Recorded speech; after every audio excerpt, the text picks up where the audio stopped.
3 दिवसांपूर्वी नागपूर कारागृहातून सुटका झालेल्या एका गुन्हेगारानं त्याच्या इतर 2 साथीदारांसह दहशत पसरवली।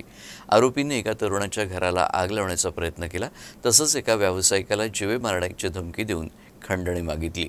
या दोन्ही घटनांची तक्रार आल्यानंतर नागपूरच्या धंतोली पोलिसांनी तिघा गुन्हेगारांना अटक केली असून अधिक तपास सुरू आहे। या दोनही घटना शुक्रवारी सकाळी धंतोली पोलीस ठाण्याच्या जानकी टॉकीज परिसरात घडल्या। आरोपींमध्ये मृणाल गजबी, अमन मेश्राम आणि निखिल सावडिया यांचा समावेश आहे। विशेष म्हणजे हत्येच्या प्रयत्नाच्या गुन्ह्यात मृणाल गजबी नावाचा गुन्हेगार 3 दिवसांपूर्वी तुरुंगातून सुटल्याची माहिती समोर आली। शुक्रवारी सकाळी मृणाल गजबी आपल्या 2 मित्रांसह जानकी टॉकीज परिसरातील फुल मार्केट जवळ राहणारा वेदांत धाकुलकर नावाच्या मित्राच्या घरी गेले। त्याच्या दुचाकीच्या टाकीतून पेट्रोलचा पाईप काढून कापड पेटवून घरात टाकलं आणि जीवे मारण्याची धमकी दिली। मात्र वेदांतच्या कुटुंबियांनी पेटतं कापड घराबाहेर काढून आग विझवली।